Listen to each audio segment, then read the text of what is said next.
In the summer of 2023, a small group of Volkswagen engineers boarded flights to Guangzhou. They weren't going to sell anything, they were going to learn. Their destination was the headquarters of Xpeng, an 8-year-old Chinese EV startup most Americans had never heard of. And what happened next was almost unthinkable for a company that once taught the world how to build cars. Volkswagen, the same company that brought assembly line manufacturing to China in the 1980s, that trained a generation of Chinese engineers, that showed a developing auto industry how a modern factory should run, was now paying $700 million for a seat inside a Chinese company's product development process. Not to acquire it, to study it. Around the same time, on the other side of the world, Ford's leadership was quietly negotiating a very different kind of deal. Not an investment, a license. The kind of agreement that lets you build something you don't fully know how to build yourself, using someone else's blueprint, in your own factory under your own name. The company on the other side of that negotiation was KTL, the world's largest battery maker. Chinese-owned, Chinese-headquartered, Chinese-engineered. How did this happen? For half a century, the flow of automotive knowledge only moved in one direction. Detroit, Wolfsburg, Stuttgart, and Tokyo taught. Shanghai and Shenzhen learned. That was the deal, the unspoken hierarchy of the entire global car industry. So what changed? What does China suddenly have that Detroit, Wolfsburg, and Nagoya want badly enough to fly engineers across the planet for? And which company on this list has drifted so far into Chinese technological territory that its own executives now openly admit they couldn't have done it alone? We're going to answer all of that. But first, if you want to understand where this industry is actually heading, not the version in the press releases, but the version happening inside supplier contracts and joint venture agreements right now, subscribe.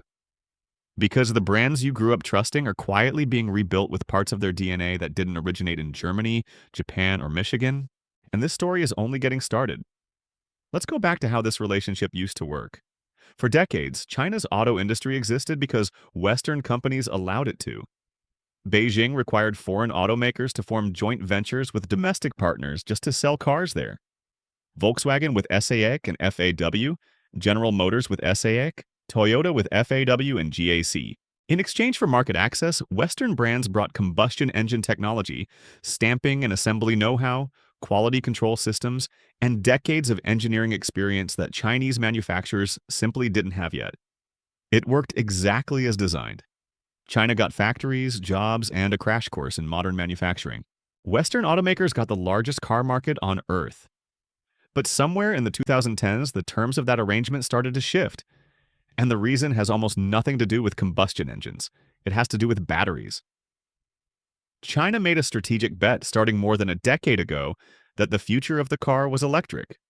And it poured state support, private capital, and industrial policy into owning every layer of that future. Not just assembling battery cells, but mining and refining the lithium, processing the cathode materials, engineering the chemistry, and scaling production to a size no Western company could match. Today, Chinese firms control the overwhelming majority of global lithium-ion battery production, and KTL and BYD alone account for more than half of it worldwide. That single advantage cascaded into everything downstream. Because Chinese EV makers were building cars from scratch, without decades of combustion engine infrastructure to protect, they designed vehicles around software and electronics from day one. Screens instead of buttons. Over-the-air updates instead of dealership recalls. Driver assistance systems trained on enormous domestic driving data. And because the market was brutally competitive with dozens of EV brands fighting for the same buyers, development cycles collapsed. A new model that takes a legacy automaker 4 or 5 years to bring to market can go from sketch to showroom in China in roughly 2. That speed is the real story here. Not just what China builds, how fast China builds it. Now let's meet the 6 Western automakers who've had to reckon with that gap. We're counting down from 6 to 1. And the further we go, the harder it becomes to argue this is still just buying parts. Number 6 is Renault, through a joint venture most drivers have never heard of. Horse Powertrain. In 2024, Renault folded its entire combustion and hybrid engine business into a new company jointly owned with China's Geely, the conglomerate behind Volvo, Polestar, and Lotus. Renault holds 45%, Geely holds 45%. Saudi Aramco holds the rest. This one is a little different from the others on this list, and it's worth being precise about why. Renault isn't dependent on a Geely for something it lacks. Both companies brought real engineering into the venture, and Renault's decades of hybrid and combustion expertise are baked into Horse's foundation. But the direction of the deal still tells you something important. Renault decided it could no longer justify running its own standalone engine business at global scale, and it needed a Chinese partner with modular architecture and manufacturing muscle to make the economics work. Horse now plans to produce 5 million engines and hybrid systems a year, with a next-generation hybrid system aimed at 2027 production. If it succeeds, Renault gets access to combustion and hybrid technology cheaper and faster than it could build alone, across markets where pure EVs still aren't practical. If it stalls, Renault has handed away control of a business it used to own outright, in partnership with a company that will keep growing its own EV lineup regardless. That's number 6. Interesting, but nowhere near the deepest example on this list. Number 5 is Mercedes-Benz, or more precisely, the brand it no longer fully controls. In 2019, Mercedes-Benz's parent company signed a 50-50 joint venture with Geely to completely rebuild Smart, the tiny European city car brand it had run alone since the 1990s. Mercedes kept design and premium branding. Geely brought something Mercedes didn't have on hand: a modern, dedicated electric vehicle platform. Every new Smart model since, the Smart 1, the Smart 3, is built on Geely's sustainable experience architecture, the same modular EV underpinnings used across Geely's own China market vehicles. Designed in Germany, engineered on a Chinese platform, built in China, sold globally under a brand that still says Mercedes-Benz Group in its ownership documents. Mercedes didn't lack engineering talent. What it lacked was time. The years it would have taken to develop a competitive small EV architecture from nothing, at a price point that could actually compete in a segment where Chinese brands were already circling. Borrowing Geely's platform solved that problem instantly. The upside, if it works, is a genuinely competitive small EV wearing a trusted badge. The risk is that Smart's very identity, what makes a Mercedes-adjacent car feel like a Mercedes-adjacent car, now depends on engineering decisions made in Ningbo, not Stuttgart. And that pattern of a Western brand quietly outsourcing the underlying architecture of a car while keeping the nameplate is about to show up again. Except next time, it's not a niche city car brand. It's one of the largest, most storied automakers on the planet. Number 4 is Toyota, the company that literally invented the modern hybrid, now building electric sedans around a battery it didn't design. The Toyota BZ3, sold in China since 2023, runs on a BYD Blade lithium iron phosphate battery pack, a BYD electric motor, and an electric control system co-developed through BYD Toyota EV Technology, a joint venture the two companies formed specifically for this purpose. Toyota supplies the platform and the badge. BYD supplies the parts that actually make it an EV. This matters because of who Toyota is. This is the company whose hybrid technology, the very Prius powertrain, was considered untouchable for 2 decades. And yet, when it came time to build a competitive, affordably priced EV for the world's largest car market, Toyota's own engineering timeline wasn't fast enough.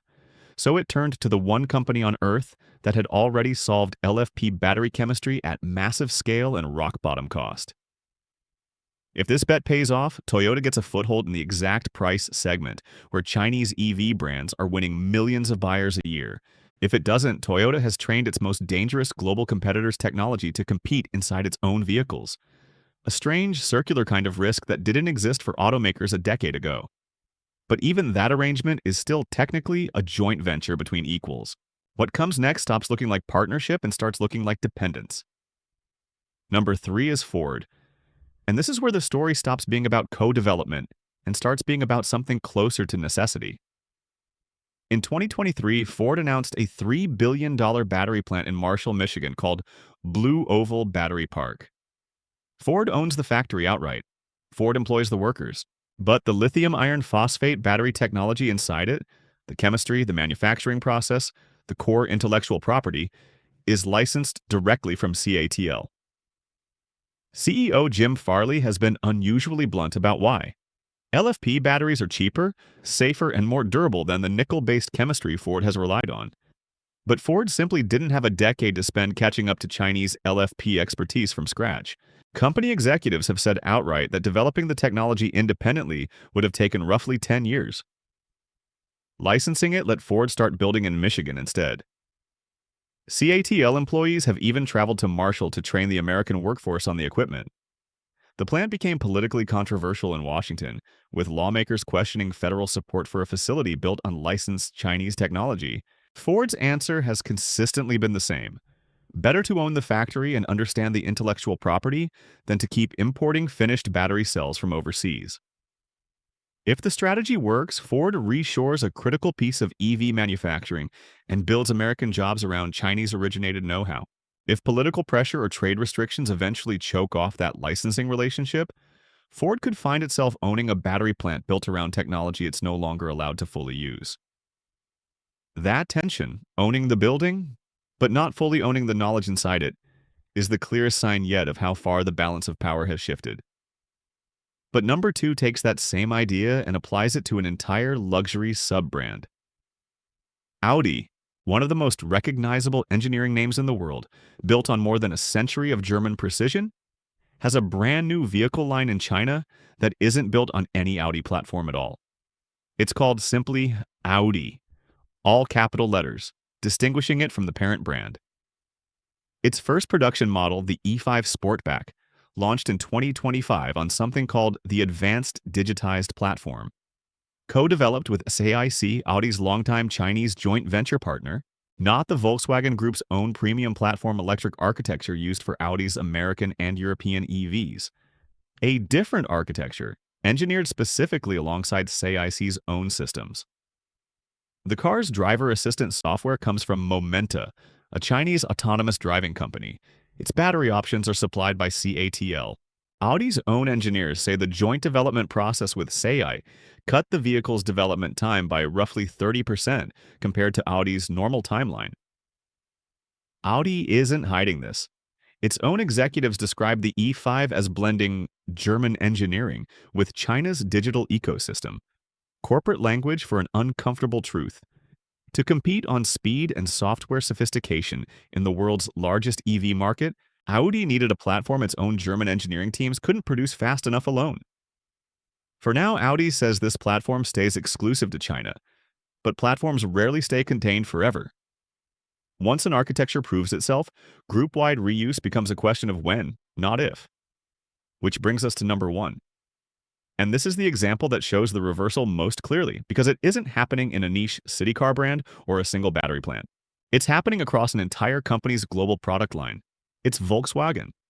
The same Volkswagen that opened China's first modern car factory in Shanghai in 1985.